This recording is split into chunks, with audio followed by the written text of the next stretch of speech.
Ladies and gentlemen, pay attention.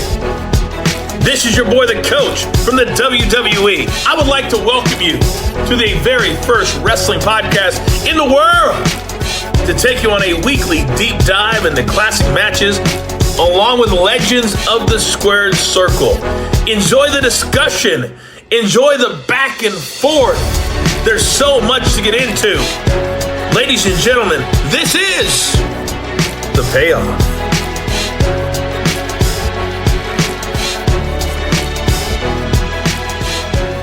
Welcome to an all-new episode of The Payoff. I'm Tom. That's Jeff. Jeff, how the hell are you doing, man? Just ruthless aggression, man. We are in that era. We are watching, enjoying this ladder match. Like, I'm feeling good. Like, we've got what do we got coming up here? We got all kinds of stuff. Like, yeah, we still got another week and a half before Backlash. We got that. I got, of course, WrestleMania. Or no, this week. Excuse me. Yeah, this week is Backlash, and so we get to see that. Mother's Day as well too, and so we get to celebrate that, of course, with a little WWE on Saturday night. But yeah, feeling good. All right, man. Well, I'm pumped to cover this one. How did it hit your radar? So, yeah, this was, I know a little bit. I know RVD was in the news not that long ago, kind of chirping a little bit on AEW and, just a little too flippy for him, or a little too scripted. And just it wasn't a big fan of how all of it was playing out. And so, kind of looking at it through RVD matches, seeing what we could do. And then, of course, who doesn't want to watch an Eddie Guerrero match? And so that's what we're doing, is checking out an Eddie Guerrero match. Good. It was, I don't know if you saw the segment on SmackDown where Cody had all the belts. Yes, of course. Okay. Yeah. He mentioned Eddie's name. The place went like ballistic. Nuts. Yes. Great. Yeah. Cheap pop, but also good pop. Yep. Yeah, man. Eddie evokes a lot of emotion from wrestling fans. I mean, people love him. I thought that was really cool. Yeah. Cool. All right, man. You ready to get into this one? I'm ready, man. Let's talk about it. All right, let's jump into the build. Oh, it's time for the build. So we're on Monday Night Raw, May 27th, 2002. We're in Edmonton, Alberta, Canada. I'm sure we're going to get a hot crowd here. Fun little show. So we had Trish Stratus and Spike Dudley defeating William Regal and Molly Holly in 3 minutes. When I say NWO tag team, who do you think of?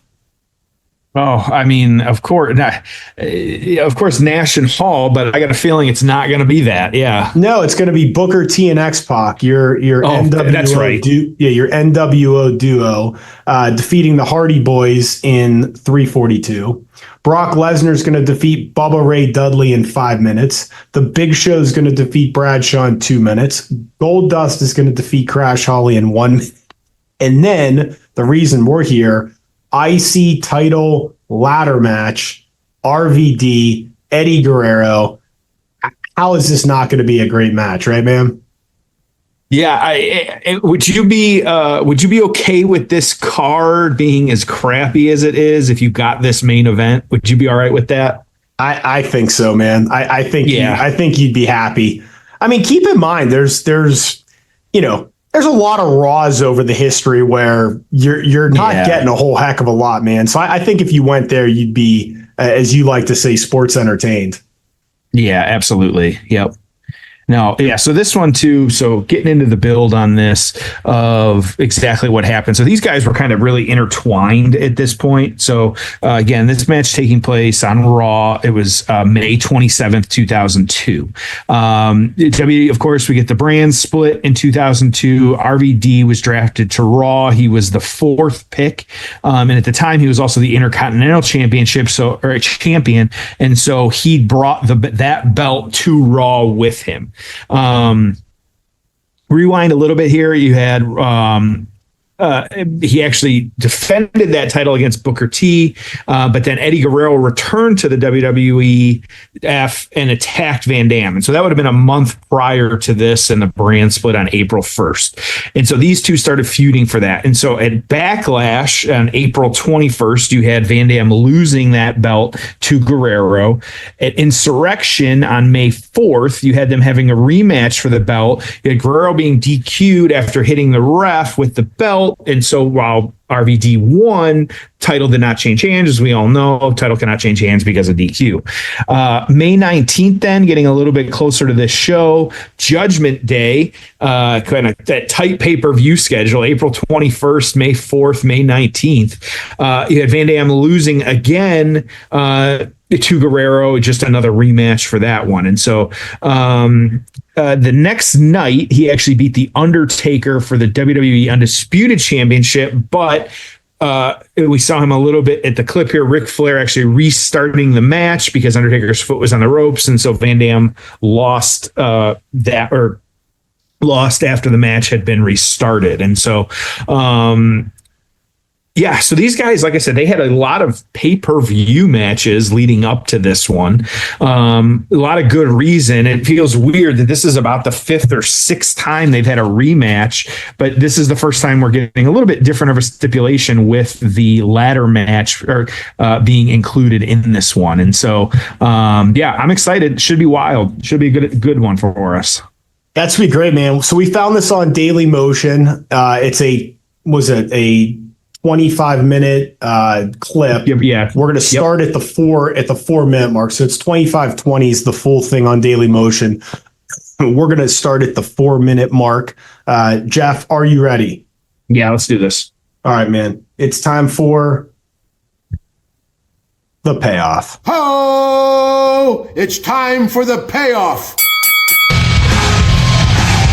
The ladder will come into play, obviously. Obviously. The first man that can All right, we got JR and the King on commentary. and take possession of the Intercontinental title is the 10th. Of course, in the meantime, that ladder could be used as a weapon or for, well, anything you want to use it for. All right, man. Yeah, We're off and running here. So guys are jaw jacking. We're getting ready to get this one started. Have you caught? Go ahead. I was going to say, yeah, just how this one's starting, no ladder in the ring yet. And so we're just kind of pure wrestling at this point. Yeah, go ahead. I was going to ask you if you've caught any of the episodes of Dark Side of the Ring this season. I watched the first one, and then I just haven't had time to kind of really catch up on any of them. I thought that first one was, of course, the Hell in a Cell Mankind Undertaker, which didn't really, maybe there's nothing new. I knew what stories they were going to tell before they told them.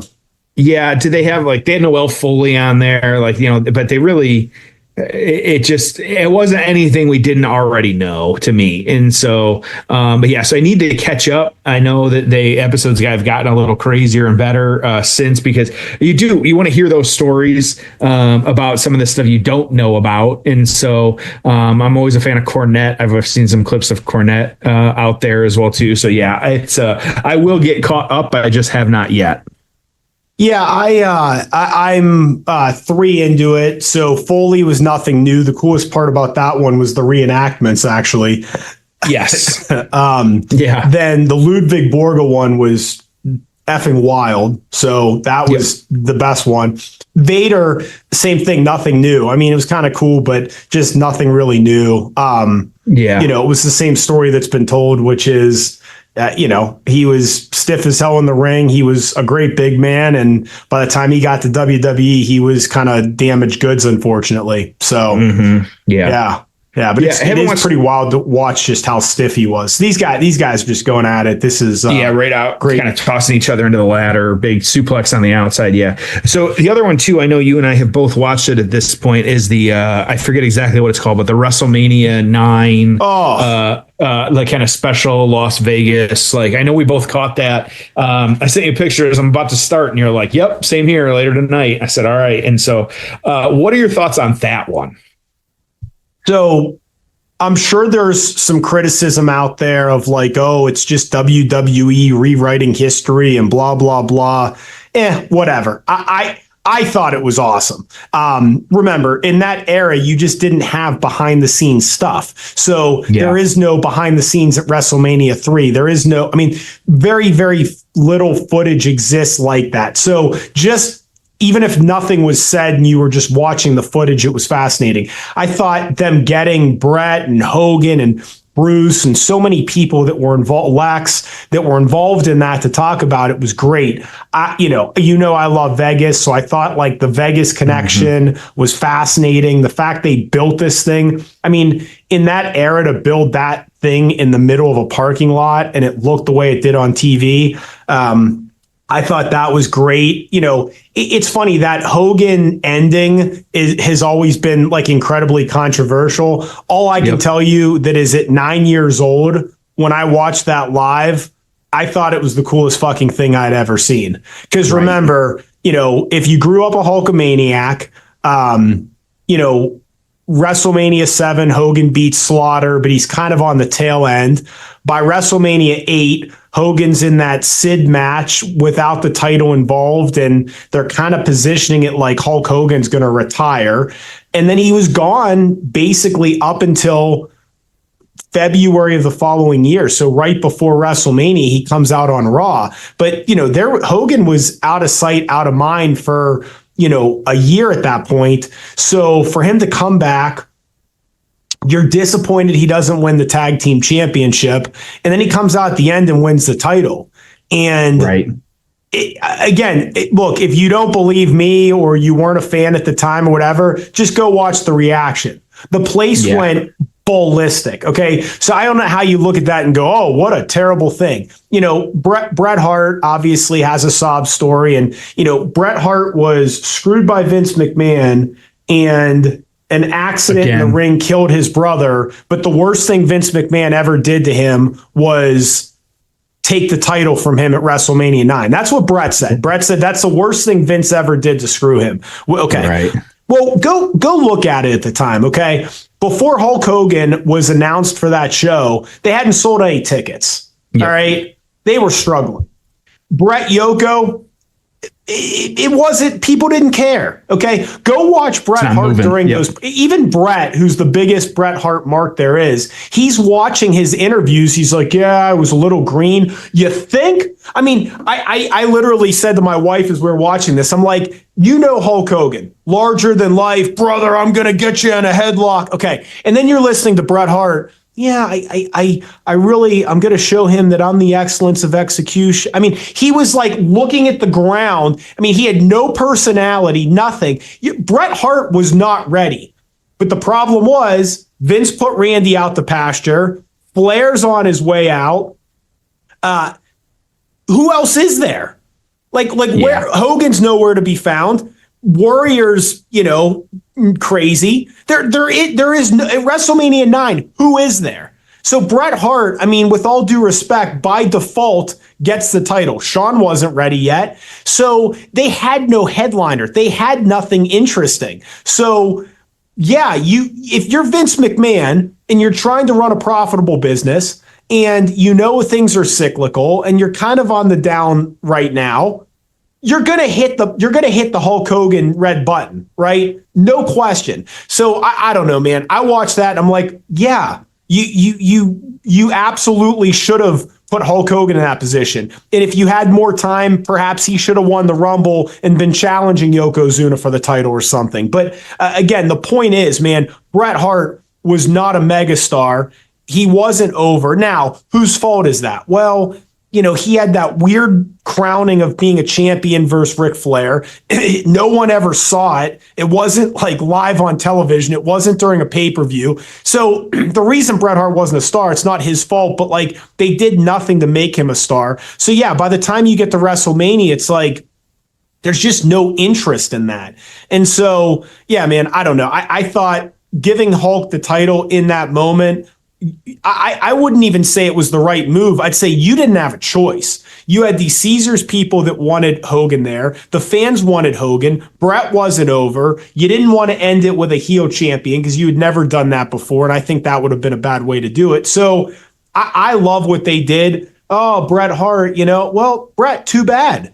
you weren't drawing money at the time. So let's go to something that is. And he eventually, touted enough and got his way at WrestleMania 10. But yeah, I don't know. I overall, those are just some thoughts, but I really enjoyed it. I love the behind the scenes. I think, I'll give you something else here. I don't think, now granted, it's a much different business now, but when Triple H is booking, he's booking for the first Netflix and a PLE overseas and an overseas tour and 2 nights of WrestleMania and filling a stadium for Backlash and honoring the Saudi contract and loading up those shows. And who the hell else knows what they have planned for the year. So I say all that to say, I think it leads to a less than perfect WrestleMania, because one of the good things about Vince is he just loaded up WrestleMania. If you go back and look over the years, the product sucked for like a decade. But most of the WrestleManias were pretty damn good because we got The Undertaker back. We loaded up the dream matches. Everything built to WrestleMania. So you look at that WrestleMania 9 documentary, you see how big and how important that show was. And I felt like it always was to Vince. But Nick Khan, Triple H, the new era we're in, we don't have one WrestleMania. We have 12 WrestleManias, and SummerSlam's 2 nights, and Rumble may eventually be 2 nights. So it's just a different business. So a lot of thoughts there. What about you? Yeah, so I think in great match so far. We finally got a ladder in the ring, and so we're going to see what happens here. There's going to be some shenanigans. Spoiler here, we're going to have a fan that's going to end up in the ring eventually here too, but they'll cut it, but we'll see what happens. And we had the Radicals come out. We had Benoit and what was it, Malenko? Yeah. So, So I think I believe Brett more than I believe Hogan. I enjoyed then too. Like Luger was just kind of like enjoying rewatching it. Like there's no drama around Luger's shit. It's like, oh, it was really windy and the fireworks were hitting the showgirls. Like, It's like, okay, like got it. Like that was kind of funny to me. Oh, huge spot there. Gigantic kind of, suplex off the top, over the top, and down to the mat. Wow, Guerrero now, you gotta believe that Van Dam. Watch this again. Impact from the top of the ladder. Sunset flip power. But yeah, I feel like, part of it is like, oh, Brett, I was promised a 6-year title run. It's like, no. Not really. Like the wrestling. Oh, and there's the fan. Yeah. Pushing Eddie. Like just crazy. Yep. And getting popped and things. That could have ended horrifically. Rob Van Dam kind of taking a look and seeing what's happening here. That fan's getting his ass kicked now on ringside. And so I think this is. Brett would have never gotten a 6-year run because the industry was changing too much. So that wasn't going to happen no matter what. Like it wasn't a thing. And so dealing with that, I think it's interesting then because like, I feel like Hogan is just full of shit on all of this. Like you could that Hogan pulled the strings to be out there and doing what he did. Like that's just, I even felt like he kind of admitted that, like, yeah, it was determined ahead of time. I mean, at some point, I guess, does it really matter? I mean, look, like the Brett Yoko thing wasn't enough. It wasn't big enough, in my opinion. So whether Vince panicked and asked Hogan, or Hogan knew Vince was up against the wall, does it really matter? I'd argue no. I'd also argue if you sat both Vince and Hogan down and asked them about this or 100 other things, they both say it was the other person. So I bet you Vince would say, yeah, Terry was working me pretty hard to get the title and have another run and get a payday. And Hogan's going to tell you, Vince was against the wall and begged me to be champion. And I think both of them will honestly believe their versions. They're correct. Both right. Yeah, that's why with Hogan sometimes, man, it's like, and I'm splitting hairs here, but it's like, is he a liar or is he lying? Like, I don't think he's lying on purpose. I just think he's 70 years old, and it made millions of dollars in a worked business. Yep. And is kind of a bullshitter. Oh, by the way, like Terry Bollea was doing steroids while he was telling kids to eat their vitamins and say their prayers. And I bet you he wasn't saying his prayers either. So it's like, you have to take all this stuff with a grain of salt. But it's like, I with a lot of this Hogan stuff, again, I don't think he's like, hey, how can I lie? I think he just doesn't remember shit, and he's old, and he's just a bullshitter. And there's a lot of men his age that are. I mean, they just are. Yeah, and I think that's what, like, you're right. And I think, like, both men probably think they're right at the end of the day. Macho definitely punched him in the face. Like, that's just, let's call a duck here. Like, you didn't get hit by a jet. Yeah, Macho punched him. He didn't get hit with a jet ski. Like, here's the deal. Okay, like, Brutus said that a woman, the paragliding woman hit him in the face and the damage it did to him. But then Hogan, like, he gets hit with a jet ski and that's all he gets is a black eye. Like, no, that's not like, do I think that, like, Macho, I don't know, maybe, but also, like, I'm going to lead more toward, like, Macho punched him in the face and caught him. That was that. Like, I do appreciate the Hogan lie of, like, no, it's all face makeup. Like, that was pretty good. Like, I thought that was a good cover. That was great. Oh yeah, and I got cleared, and so that was some good bullshit. Like, good job on Hogan on that one. But yeah, just funny. The other thing, and you've heard me say this before, but like, I will never understand. So Randy Savage. Bruce Pritchard's version of the story is Randy didn't want to work anymore. He wanted to be in the office, do commentary, be an ambassador, occasionally wrestle. Yep. So let's just assume that's true. All right. What I don't understand, though, is, like, you've got a relatively weak WrestleMania 9 card. Why not find a spot for Randy Savage on it? Like, it's just hard for me to believe that at WrestleMania 8, Randy Savage ends up being your world champion. He's still your champion up until around September. But then 6 months later, we can't find a match for him. Like, you're telling me that show couldn't have used Randy Savage.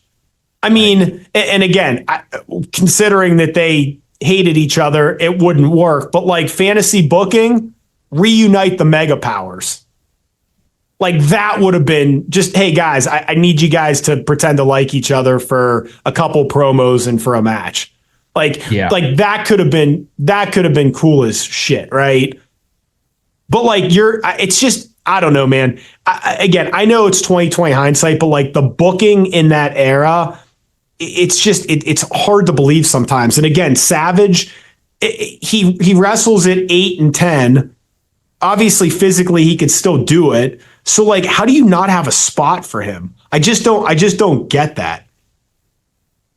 Yeah, it's just tough. Like, and it was funny to me, like, watching the Macho stuff and them, like, talking about who they're gonna, like, just the behind the scenes stuff is great. And like you said, the first time we're really seeing it, Rob Van Dam, big kick there as Eddie's holding the chair. We just love that stuff. And especially, like we said, like, boy, I would love to just have, like, a couple hours in that archive room and just go through, like, just see what's in there, and, like, how long had that guy, those guys just been sitting on those tapes, like, not like, oh yeah, we're going to make a documentary about it, but also, like, man, to see some of that stuff and, like, especially the wrestlers being like, what the, like, Undertaker, like, what are you doing back here? You do not belong back here with a camera. Like, this is not how this works. Like, you don't do that. And so, I thought overall it was just really, really good. So, a match here. Yeah, they're high flying. Go ahead. Any thoughts on the rankings of the top WrestleMania matches? I'll be honest, I didn't really look at it that hard. I saw there was, like, a controversial list too of title changes. That was all the headline I saw, but I did not read any of those. Crazy ball. Oh, now I think Van Dam sees Eddie off the top rope hits his head on the security wall. Pretty wild. Just a couple that I had some gripes with. I mean, overall, I actually thought it was a pretty good list. I mean, it wasn't like a bullshit list. It wasn't. Sometimes those lists, they rank everything. Wow, there you go.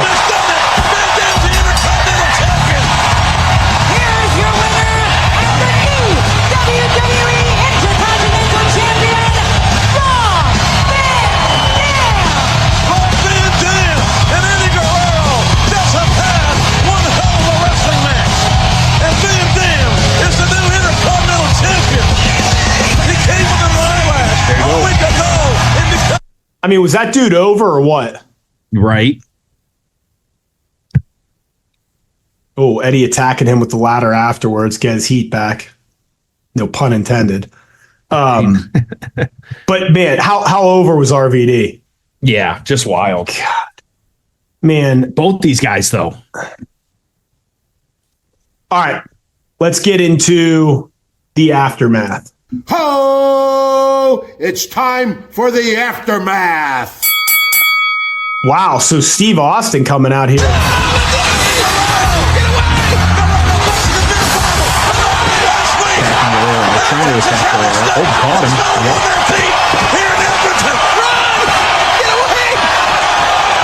Stomping him out of hole.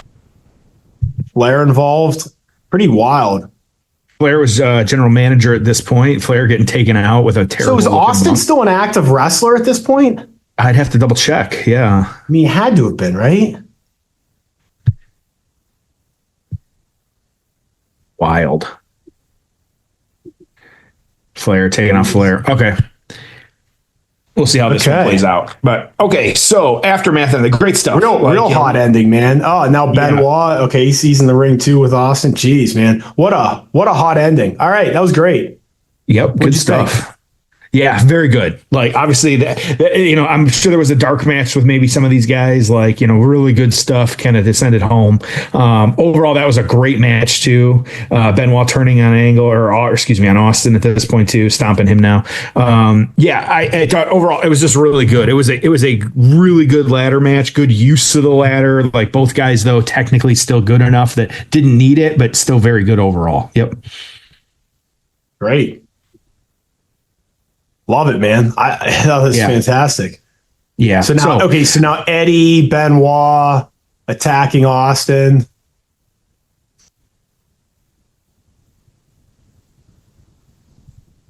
Yeah, I mean, this would have been like kind of going at it. Oh, so this would have been, when this was? This was like literally a week or two probably before Austin took his ball and went home. Ah, yes. Got it. So you never really got anything from this because this is where they wanted him the job to Lesnar and he said no. No. And he went home basically until WrestleMania 19 and then retired. Got it. Okay. Cool. Okay. So aftermath on this one, RVD. And so you actually they faced Rob Van Dam and Brock faced each other in the final round of the 2002 King of the Ring tournament, which he lost. But then the two of them started feuding with each other. You had Rob Van Dam defending the Intercontinental title, which of course he went against Lesnar twice, retaining the title both times, both on Raw and Vengeance. And then he ended up winning the European Championship for the first and only time. And after he beat Jeff Hardy for that, it was a championship unification ladder match. And so this is when the European Championship was then deactivated, kind of being unified with the Universal title. So kind of interesting how that played out. Eddie, on the flip side, though, like you said, feuding a little bit with Stone Cold here, but Austin left, like you said, the magic place. And so And so Benoit, that was actually a return of Benoit the night that Guerrero lost the title, reuniting with him and the two of them. They then feuded with Ric Flair. And then there was a King of the Ring match. Guerrero lost to Flair. Of course, when you think Ric Flair and Eddie Guerrero, who's going to win? Ric Flair, duh. And then on SmackDown in August, you had Guerrero and Benoit, both of them moving to SmackDown. Guerrero feuding with Edge, who he lost to at SummerSlam that August. And then kind of continuing that and through most of September, and Edge going over Eddie quite a bit. So overall, good stuff. Like you said, never did get that Austin match, kind of got out of there. But yeah, overall, pretty good stuff, though. All right, man. That was a fun one. Yeah, that was great. I'm glad we covered that one. A lot of good action on that. Just good stuff. Yep. All right. Well, we got a big one next week, Jeff. Who number 300 for us? Like episode 300. And this was so full disclosure, I'll tell the story now. Like I had another match that was actually, we had to shuffle a little bit. We had the hair versus hair match was actually going to be 300. And then out of the blue, we found this footage of Shawn Michaels and the Texas Wrestling Alliance from 2000 when he was not around, that we were like, yeah, we have to talk about this one and we have to do it right now. And so usually I'll add matches to our list and we'll eventually, get to them. But this was one that, being 300, being what it was, being shitty footage, but we found the full match. Like, we're going to talk about that one. I'm pumped to cover it, man. You know that. It's going to be insane, but I'm excited for it. Yep, absolutely. All right. Well, we'll see everyone next week on an all-new episode of The Payoff.